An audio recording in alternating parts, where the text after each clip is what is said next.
Today's episode will touch on sensitive topics such as drug addiction and drug overdose, pregnancy loss, suicide, and self-harm. So if you are sensitive to this content, please listen at your own discretion. What is art without the muse? Many of Western art's most famous works are depictions of women. But who were these women? Do they have their own stories to share with the world? Hello and welcome to ArtMuse, a podcast that aims to reshape the ways in which we interpret well-known works of art by paying dues to the women whose images have been immortalized, but whose names and stories have been wrongfully overlooked. While these women's faces are familiar to viewers around the world, their identities have been largely forgotten. Together we will explore the important lives and legacy of the female muse and appreciate these works of art from a new perspective, through the eyes of the women whose image stares back at us. Is the muse in actuality just as, if not more, important than the artists themselves? And I'm your host, Grace Anna.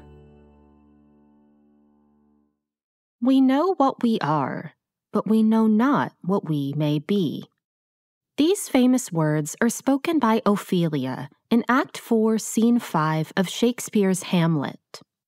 2 scenes later, Ophelia would drown herself in a river nearby, swallowed by heartbreak and betrayal.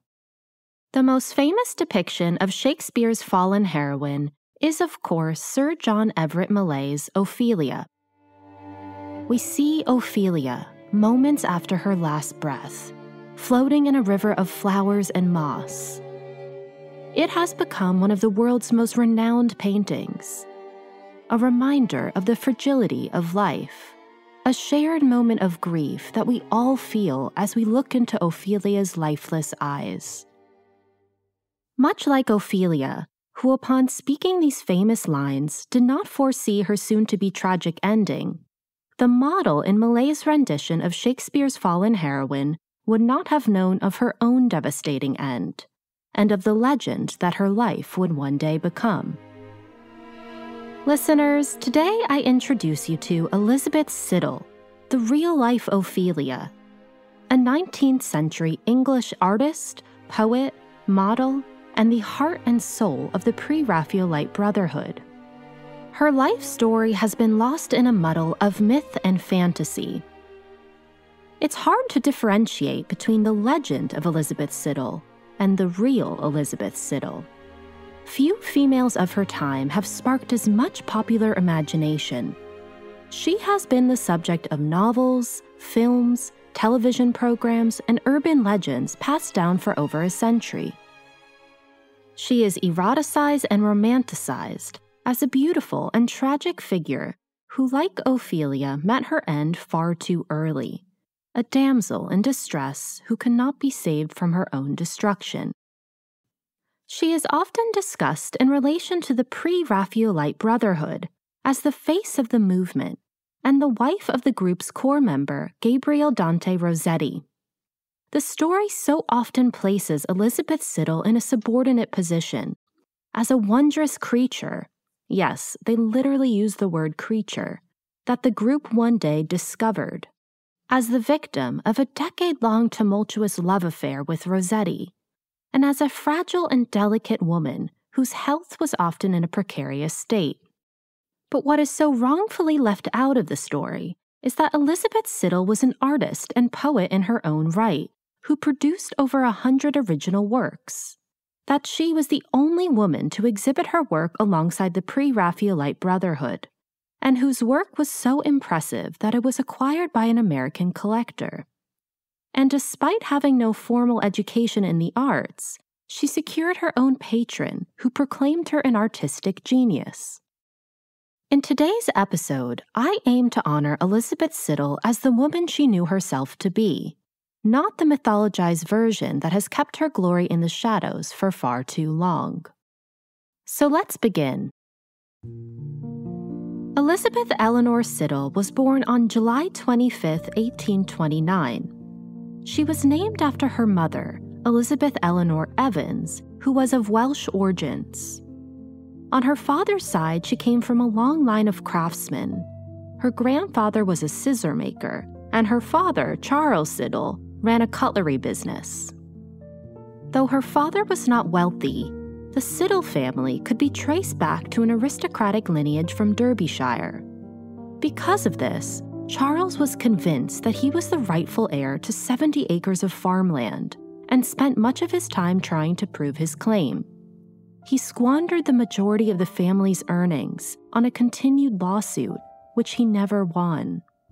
As a result, the family was in a perpetual state of financial strain, and despite the success of his cutlery business, Charles could never elevate his family from the working class.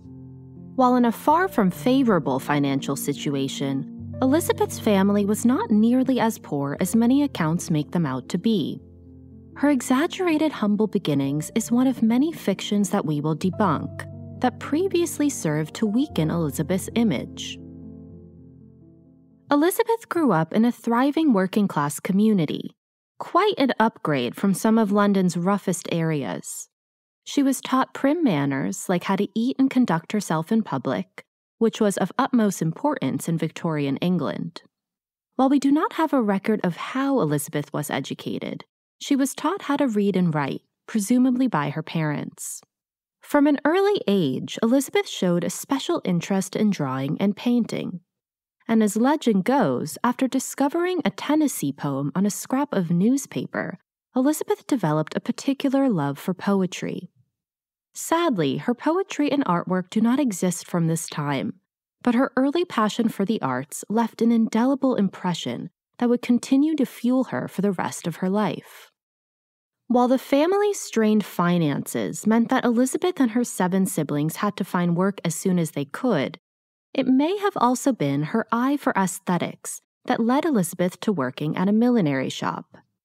Millinery, or hat-making, was an integral part of the fashion business, fashioning women's bonnets to fit the season's latest trends. We know that in 1849, at the age of 20, Elizabeth Siddall was working in a shop in central London. Working in a millinery shop was no walk in the park. Girls often began apprenticing as early as the age of 13. The working conditions were poor, working up to 12-hour days, especially during the high seasons. The conditions of the shop would have inevitably hardened Elizabeth, and she could not have been the innocent girl of urban legend. Instead, she would have had to show great resilience and determination to succeed in the millinery world. Elizabeth may have also been training in art school while working at the shop, suggesting that her desire to be an artist predated her induction into the Pre Raphaelite group. While we do not know this for certain, it can be safely said that Elizabeth had an eye for the arts, and that she would have been more than ready for when the Pre Raphaelites would enter her world. The Pre Raphaelite movement was formed in London in 1848 by a group of young artists who established a new style of painting, against the conventional academic style. These artists believed that art had taken a turn for the worse with the start of the Renaissance, specifically with the artist Raphael, and instead turned their focus to earlier times. They drew their subject matter from literature, especially fond of Shakespeare and poetry. The most important members were John Everett Millais, William Holman Hunt, Dante Gabriel Rossetti, and Walter Deverell. It is Walter Deverell to whom we owe the next part of our story, and it is Walter Deverell who was about to change Elizabeth Siddall's life forever. As legend goes, in the winter of 1849, Walter Deverell was taking his mother shopping along Cranbourne Street when he spotted through the window a tall and slender woman with copper-colored hair and large green eyes. Elizabeth Siddall was far from a conventional beauty in Victorian England. Her body lacked the curves to give her a womanly physique, and her red hair was not only found to be unattractive, but was thought to be unlucky. In fact, red hair was victim to long-held superstitions, dating back as far as ancient Egypt, where redheads were burned alive. But it wasn't Elizabeth's physical attraction per se that lured Deverell in. At the time, Deverell was working on a painting titled Twelfth Night and was desperately searching for a woman with red hair to model as Viola. In the scene, Viola disguises herself as a page boy, so not only did Deverell need a redhead, but he specifically needed a woman whose body could pass as a boy's.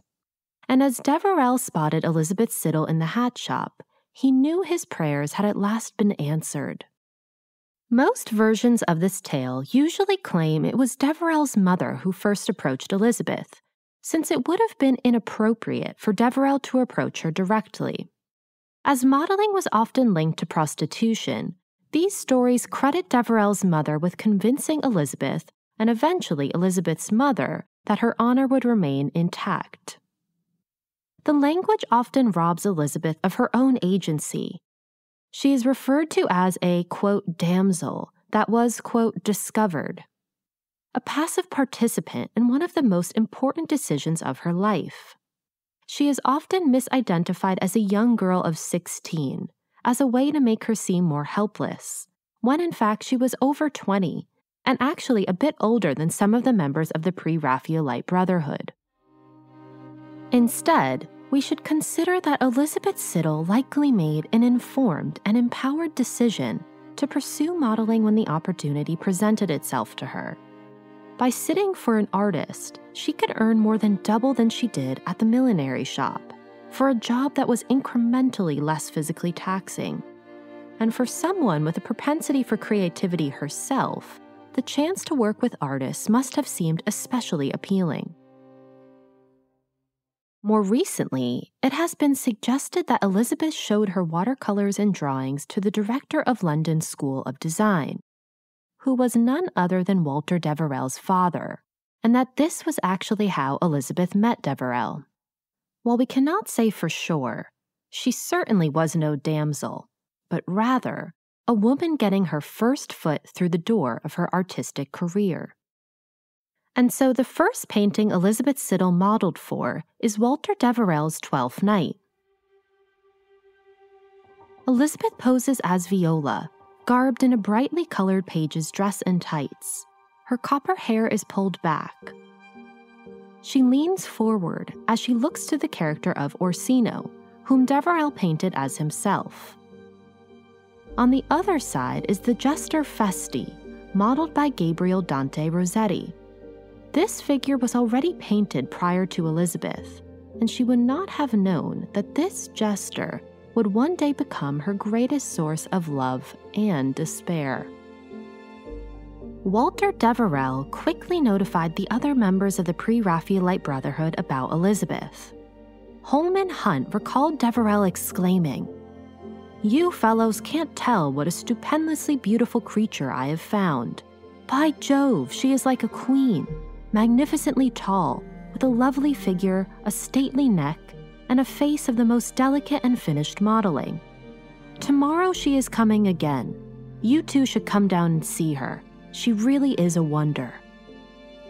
You get a sense of the dehumanizing language used to describe Elizabeth as a creature and spectacle to be seen.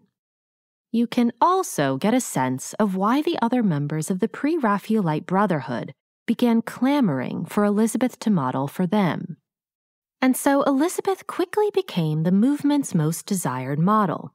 By the early 1850s, she had sat for most of the Pre Raphaelite painters and modeled as a variety of characters. She held her poses well and embodied the spirit of the figure she posed for. She was well versed in the painting's subject matter and characters, taking an active role and personal interest in the works she modeled for.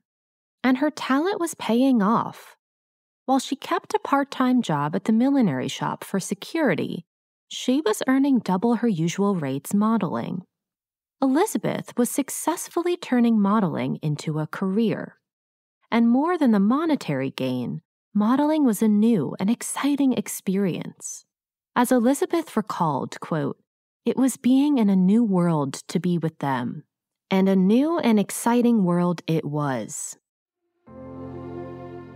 Elizabeth was making her way into the heart of the burgeoning artistic community of London, a community she would have otherwise been left out of due to her gender and class.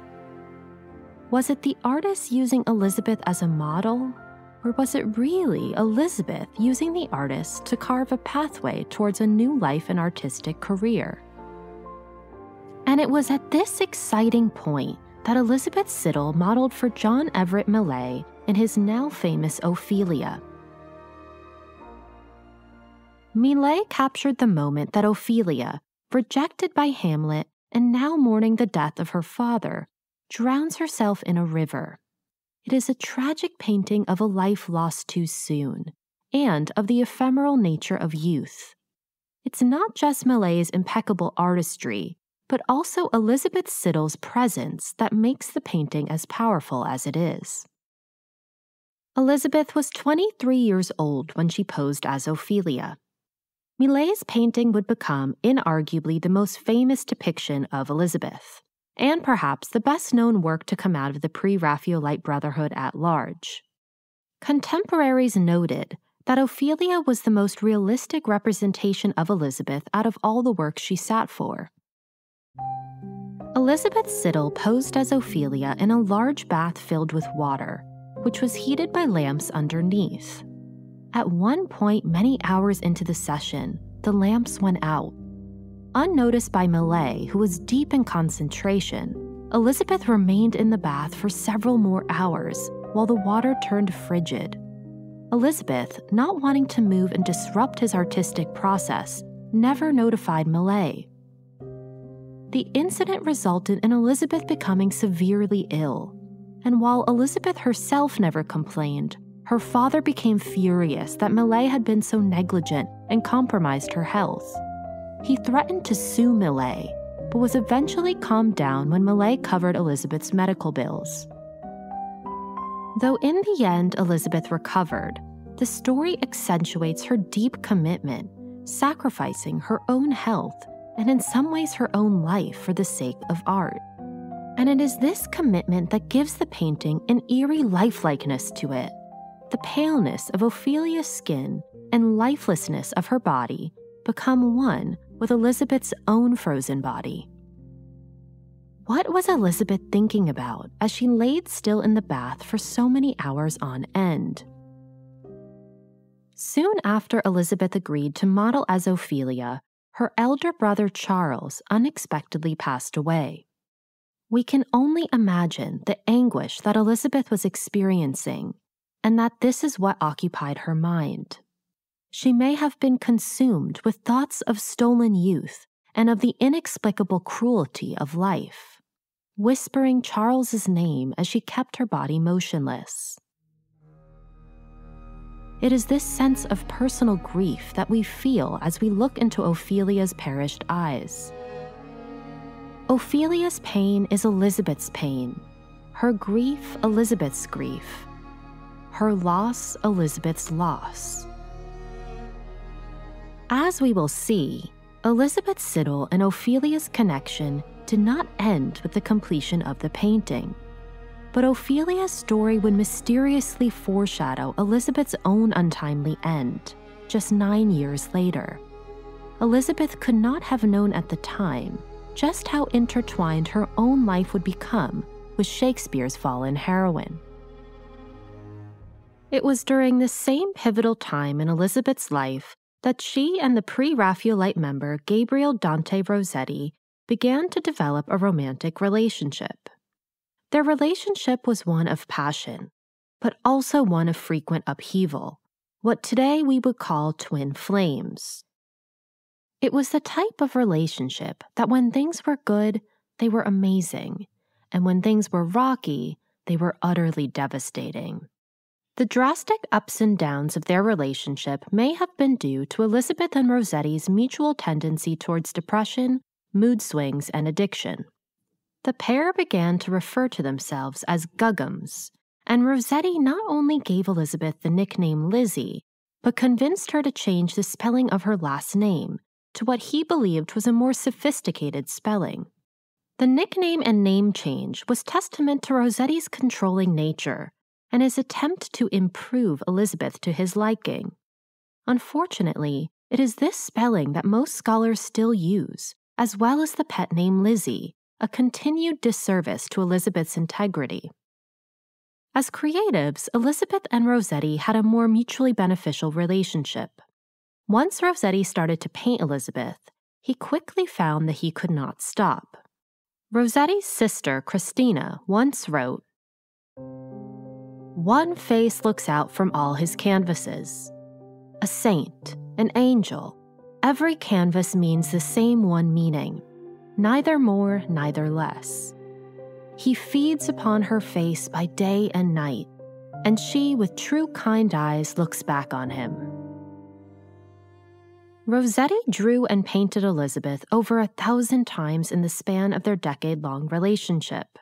Elizabeth became Rossetti's ultimate source of inspiration, and after some time, he was no longer willing to share her with other artists. By 1852, just a year after Ophelia was painted, Rossetti asked that Elizabeth model exclusively for him. It was the same year that Elizabeth terminated her part-time job at the millinery shop, perhaps also at Rossetti's request. Though this placed Elizabeth in an extremely vulnerable financial position, now almost completely dependent on Rossetti, Elizabeth wasn't as helpless as many make her out to be. During this time, Rossetti began to teach Elizabeth how to properly draw and paint, bolstering her natural artistic talent with trained skill. By 1852, Elizabeth was collaborating on works with Rossetti, as well as illustrating poems and creating her own paintings and drawings. We get a sense of this exciting period of artistic exploration from a drawing by Rossetti, made in the same year, in which we see Elizabeth deep in concentration, leaning over an easel painting. Elizabeth was working towards becoming an artist in her own right. This was no small feat in a world where both her gender and class would have made it almost impossible to do so. Elizabeth did not live in a time when women could become serious artists, and few were even educated in the arts. Her willingness to challenge the societal norms placed on women of her time deserves recognition. And as belittling as Rossetti could be, it seems that he actually took Elizabeth as an artist quite seriously and championed her work. Elizabeth began to develop her own artistic style, which was remarkably ahead of her time, looking forward to the work of Matisse half a century later. Many of her works depicted celebrated heroines from literature, women who stood in their power and embodied their own creative force. And because she did not have access to models, she became her own muse, painting herself on a number of occasions. Which brings us to one of the most captivating works by Elizabeth Siddall, her self-portrait of 1854. The portrait was painted while Rossetti was out of town, and Elizabeth found herself alone in his artist's studio. How did it feel as Elizabeth wandered the studio with no other artist to model for or no one to watch over her? We can only imagine how exhilarating this must have been for Elizabeth, who for perhaps the first time in her life was granted the freedom to create art completely on her own. As she picked up her brush, she was at liberty to be her own artist. And her portrait reflects this newfound confidence. She stares at the viewer with a serious expression, strong and uncompromising. Instead of romanticizing her own image, we see an honest and straightforward portrait, unafraid to depict herself in her natural form. This is in stark comparison to the idealized way in which the men of the Pre Raphaelite Brotherhood portrayed Elizabeth. The self-portrait is a rare opportunity for us to see Elizabeth as she saw herself. It is as if Elizabeth has taken this moment on her own to say, "This is me, and I'm an artist to be reckoned with." Rossetti wrote in a letter to a friend that Elizabeth, quote, wishes that something should be done by her to make a beginning, to set her mind a little more at ease about her pursuit of art. And with Rossetti's help, this wish soon became a reality. In 1854, famed art critic John Ruskin was facing public humiliation when his wife Effie filed to annul their marriage due to the fact that it was never consummated. The subtext was, of course, that John Ruskin was sexually inadequate, and it turned him into the butt of jokes all over London. To make things worse, Effie had already moved on, falling deeply in love with none other than John Everett Millais, and married him within a year of their divorce. John Ruskin had hit rock bottom and was desperately seeking a new venture to redeem his reputation. And it is at this point that Rossetti made his move. In March of 1855, Rossetti set up a meeting with Ruskin and showed him all of Elizabeth's artworks. John Ruskin was so impressed that he bought every single one on the spot and declared Elizabeth a genius, far more talented than Rossetti himself. He was so entranced by Elizabeth's work that Ruskin proposed he be Elizabeth's patron, paying her an annual salary to support her work. Ruskin was the stepping stone that Elizabeth needed to make her break as an artist on her own, and thus was the start of Elizabeth's artistic career. While an incredible feat, the arrangement unfortunately did not respect Elizabeth as a sovereign individual, as much of the terms were agreed upon by Rossetti and Ruskin. It was Rossetti who dictated the prices of her work, as well as the annual remuneration for Ruskin's patronage. And, in fact, Elizabeth specifically requested that her work be sold individually instead of through a patronage, to avoid turning over all of her work to one man. But Rossetti and Ruskin coerced her into accepting the offer. The deal meant that Elizabeth's work moving forward would be indebted to Ruskin, rather than made for her own personal enjoyment and gain. As patron, Ruskin quickly tried to control other aspects of Elizabeth's life, especially her health, and soon after the deal was finalized, Ruskin encouraged Elizabeth to leave London for a health retreat. Elizabeth's poor health is a main point of focus in most of her biographies, but what is often not discussed is how Elizabeth's proclaimed medical conditions conveniently kept her in a vulnerable position. There are numerous reports of women in Victorian England diagnosed with, quote, weakness, which actually had more to do with social class than physical health. At the time, women of the lower classes were seen as hardy and strong, and therefore capable of hard labor, whereas women of the higher classes were seen as too delicate to work. Ladylike became synonymous with fragility. While this kept women of higher classes from doing manual labor, these often baseless diagnoses suppressed women's agency. Sadly, there is much irony to a diagnosis like weakness, as it often kept women in a perpetual weakened position. Examining surviving medical reports, experts cannot even conclusively say what Elizabeth's condition actually was, and she was never properly diagnosed in her lifetime. Her symptoms generally consisted of nausea, lack of appetite, breathlessness, and dizzy spells. It's possible that Elizabeth may have developed an eating disorder, which flared during particularly stressful periods of her life, or that she may have suffered from an undiagnosed digestive disorder. These symptoms could have also developed from usage of the drug laudanum, which, as we will see, Elizabeth eventually became heavily addicted to. That is all to say that there is no evidence that Elizabeth had any debilitating medical conditions, at least not prior to the development of her addiction. And in fact, most doctors during her lifetime chalked her condition up to psychological causes. The doctor on the retreat that Ruskin insisted Elizabeth go on stated, quote, "The leading cause of her illness was identified as mental power, long pent up and overtaxed. At other times she was described as, quote, sickly headstrong, as if her desire to act on her own accord was a sickness."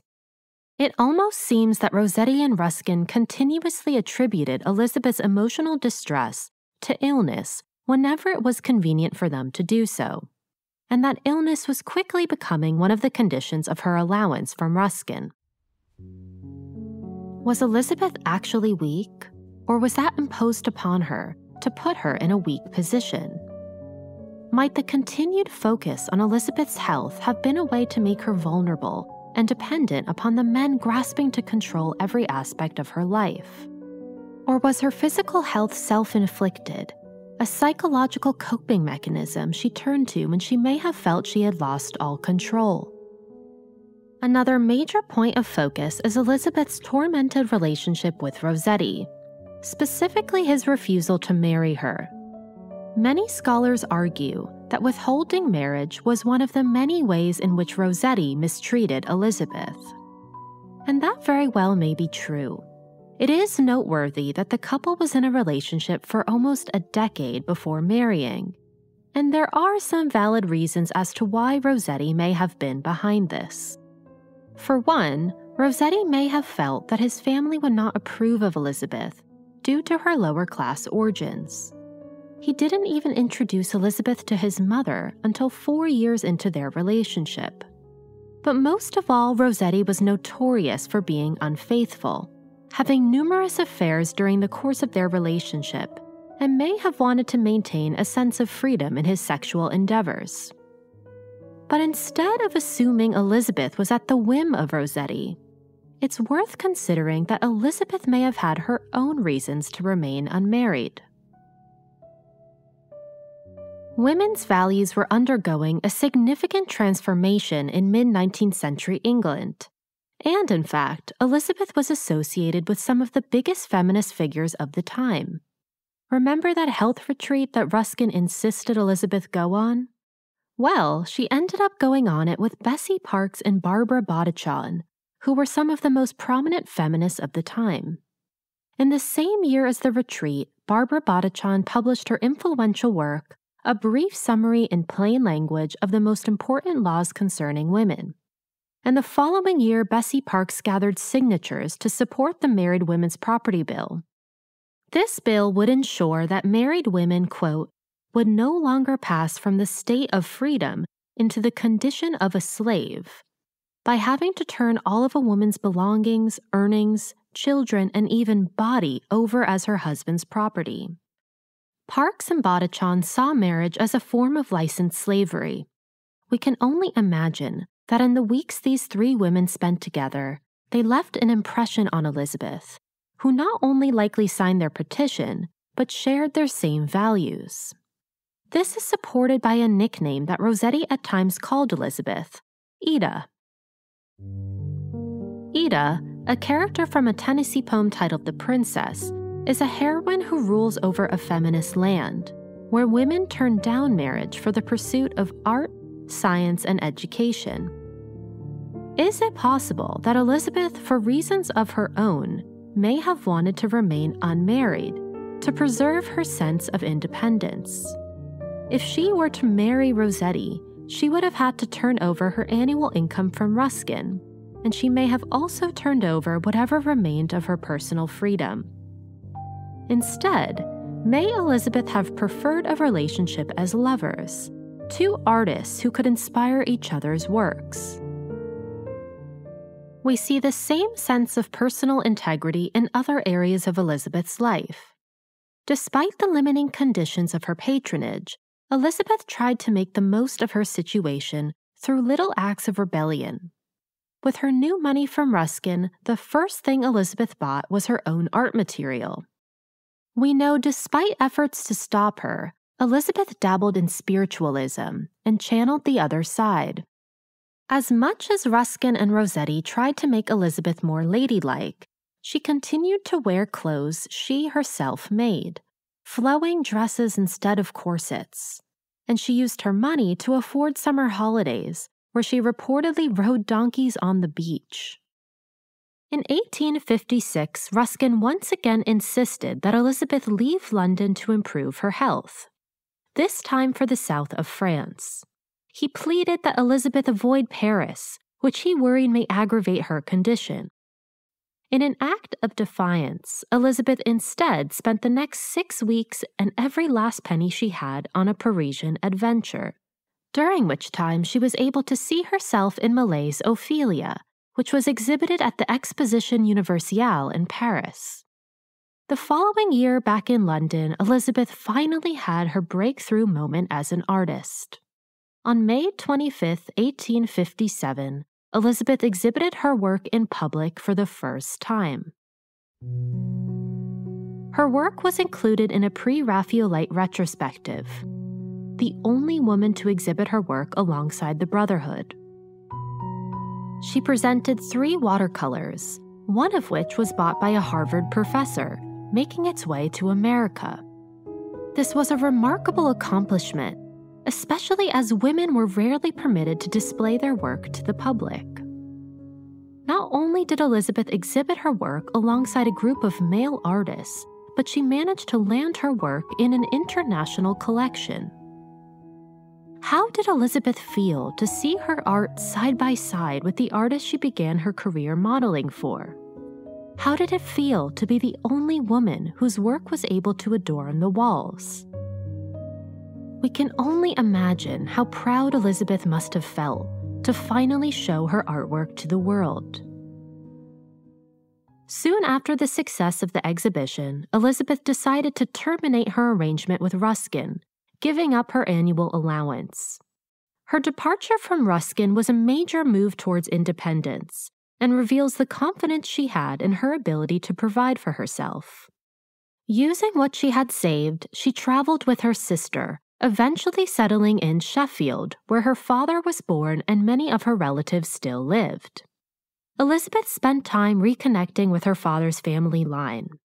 She also began to attend classes at the Sheffield School of Art, where she received formal training, as well as access to facilities she could use to make her art. Her time in Sheffield was a time full of drive and ambition, when Elizabeth was striking out on her own as an independent artist and woman. Unfortunately, this would be the last period of Elizabeth's life when she had such liberty, and her life would soon take a dark turn.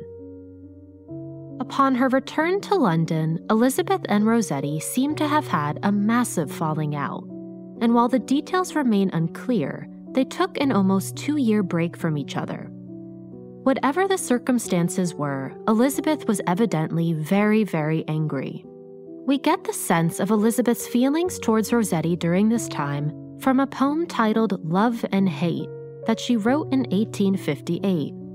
The poem ends with the lines, "Great love I bore thee, now great hate sits firmly in its place. All changes pass me like a dream, I neither sing nor pray, and thou art like a poisonous tree that stole my life away." We can feel the immense emotional pain that Elizabeth was in the throes of while writing these lines. We can only imagine what Rossetti could have done to sever their relationship under such hostile terms. To make matters worse, Elizabeth's father Charles died just after her 30th birthday, leaving her family in a precarious financial state. And in her time of need, society turned its back on Elizabeth. In the mid-19th century, an unmarried woman in her 30s garnered no sympathy. With no family money to fall back on, and Rossetti dominating the artistic community, Elizabeth must have felt extremely alone. Grieving her father and recoiling from the betrayal of her lover, Elizabeth was not so different from Ophelia after all. With nowhere to turn, Elizabeth began heavily using the drug laudanum as a means of coping.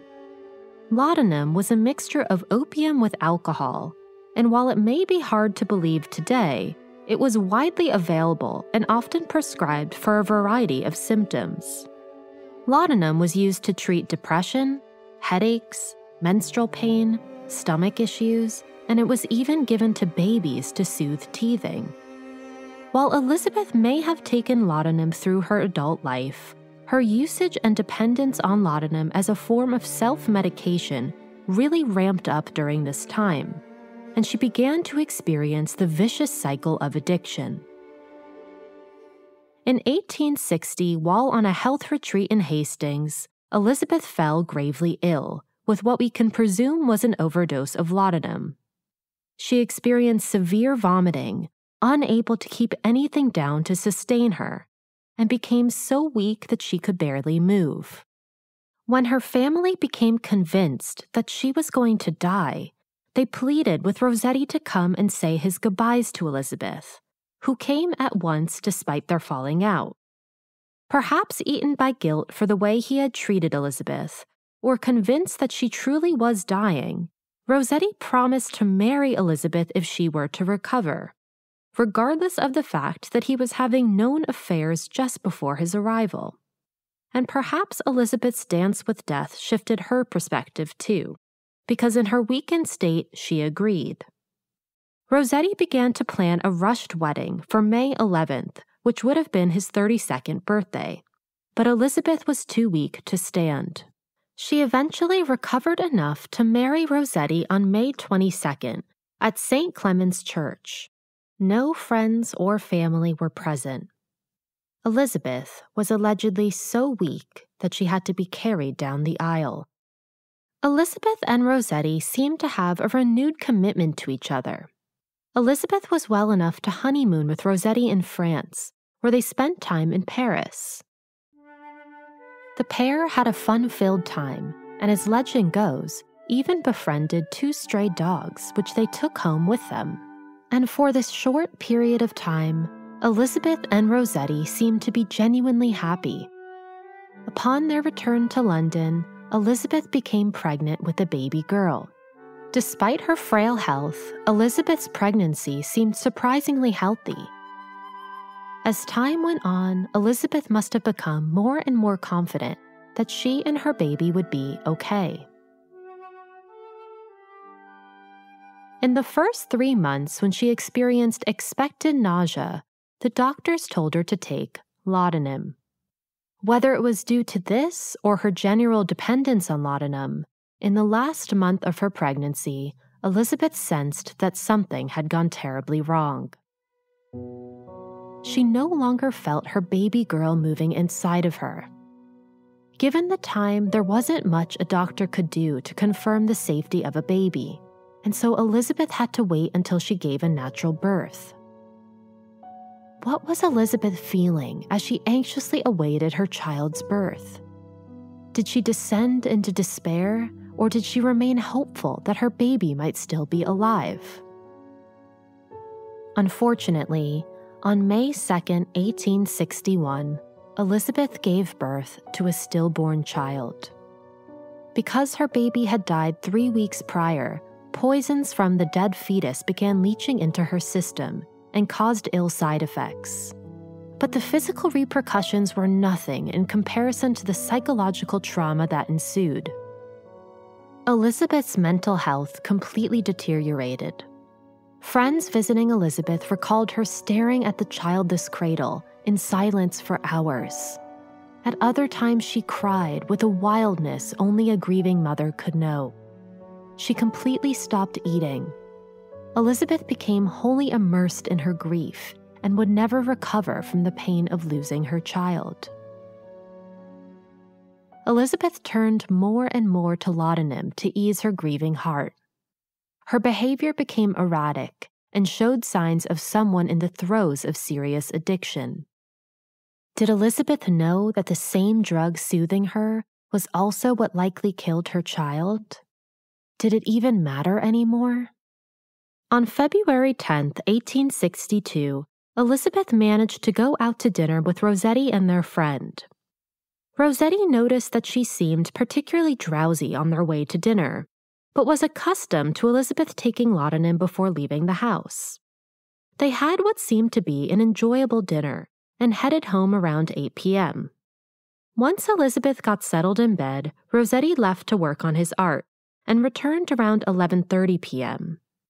By the time he got back, Elizabeth was in an unconscious state. Rossetti tried desperately to wake her, but Elizabeth wouldn't budge. He screamed for his neighbor's help, who called for a doctor, but by the time the doctor arrived, Elizabeth was already in a coma. The doctor pumped Elizabeth's stomach to no avail, and Rossetti, in his desperation, called 3 more doctors to try to resuscitate Elizabeth, none of which had any success. Elizabeth's family arrived in the middle of the night, and her sister held her hand as Elizabeth endured her final hours. At 7:30 a.m. on February 11th, Elizabeth took her last breath and was pronounced dead by all 4 doctors present. Elizabeth was 32 years old. At the time of her death, Elizabeth was pregnant again. The doctors confirmed that Elizabeth had taken a fatal dose of laudanum. Whether it was intentional or not remains unclear. Rossetti remarked that Elizabeth did not show any signs of wanting to end her life. Instead, he believed that Elizabeth, quote, did not do it to injure herself, but to quiet her nerves. She could not have lived without laudanum. She could not sleep at times nor take food. It is possible that Elizabeth misjudged the amount she took before bed, wishing only to be able to sleep. Others believe that she died by suicide, willfully taking her final dosage to end her suffering. What was running through Elizabeth's mind as she got into bed that night and took her final dose? Did she know as she closed her eyes that she would never again open them? Much like Ophelia, Elizabeth had drowned in her own grief. Both Elizabeth and the character she so famously modeled for were victims of their tragic circumstances, and whether intentional or not, they died of a broken heart.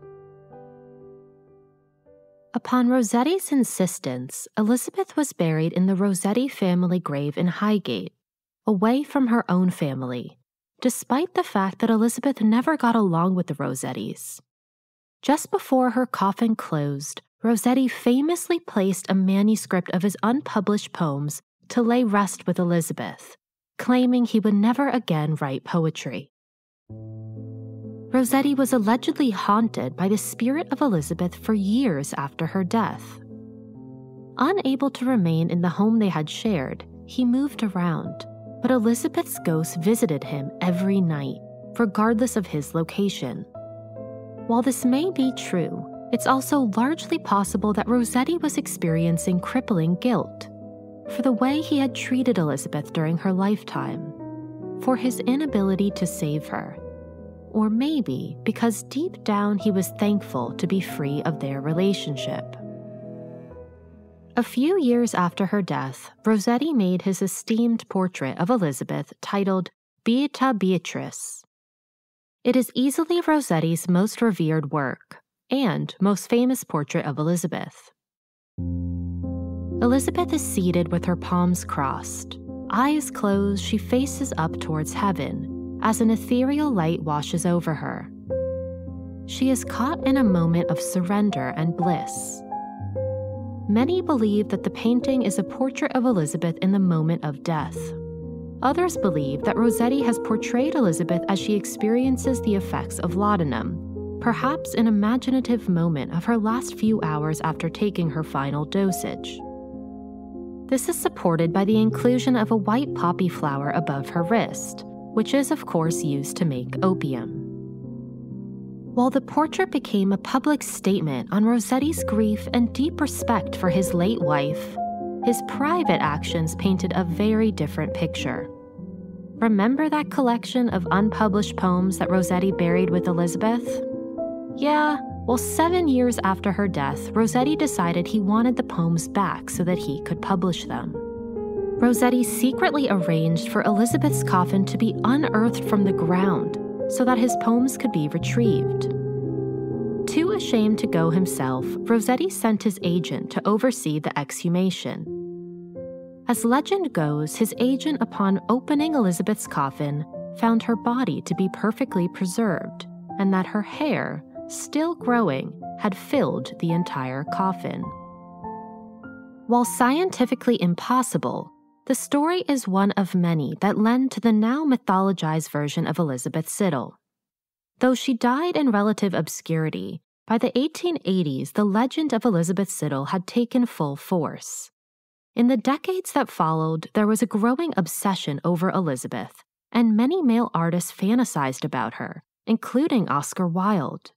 There was such a frenzy around her that J. Pierpont Morgan purchased the only existing photograph of Elizabeth, which he set in a gold and jeweled frame. While in life she so bravely fought to be remembered as an artist, in death Elizabeth became almost exclusively known for her beauty, an unattainable and idealized femme fatale with an almost otherworldly presence. Her life story became a void in which men could project their fantasies onto, and the real Elizabeth Siddall was buried in myth. How can we change Elizabeth Siddall's narrative from one of tragedy to one of empowerment? How can we view her as an individual creative being, not just as a muse for the men who were lucky enough to paint her? How can we reclaim Elizabeth Siddall as the protagonist of her own story? My hope is that today's episode can be one of many tributes in which Elizabeth Siddall is remembered in the way that she deserves. The next time you see the drowned figure of Ophelia, think of Elizabeth, not as an ill-fated figure, but as a brave and creative woman who, against all odds, used her career as a model to carve her own path as an independent artist. Think of Elizabeth's strong spirit, her small but mighty acts of defiance, and the agency she took over her own life wherever possible. What if Elizabeth and the character of Ophelia were not tragic figures after all, but two free-spirited women who did the best they could within the limited worlds in which they lived? We end today's episode in the best way we can honor Elizabeth Siddall authentically, through her own words. Written shortly before her death, I share with you Elizabeth Siddall's poem, Lord, May I Come. Life and death are falling from me. Death are opening on me. Wherever my footsteps come and go, life is a stony way of woe. Lord, have I longed to go. Hollow hearts are ever near me. Soulless eyes have ceased to cheer me. Lord, may I come to thee. Life and youth and summer weather, to my heart no joy can gather. Lord, lift me from life's stony way. Loved eyes long closed in death watch for me. Holy death is waiting for me. Lord, may I come today. My outward life feels sad and still, like lilies in a frozen rill. I am gazing upwards to the sun, Lord, Lord, remembering my lost one. O Lord, remember me. How is it in the unknown land? Do the dead wander hand in hand? Give me trust in thee. Do we clasp dead hands and quiver with an endless joy forever? Good be unto thee. Is the air filled with wail of spirits circling round and round? Is the air filled with harp to fasten our angels' wings upon? Are there lakes of endless song to rest our tired eyes upon? Do tall white angels gaze and wend along the banks where lilies bend? Lord, we know not how this may be. Good Lord, we put our faith in thee. O God, remember me.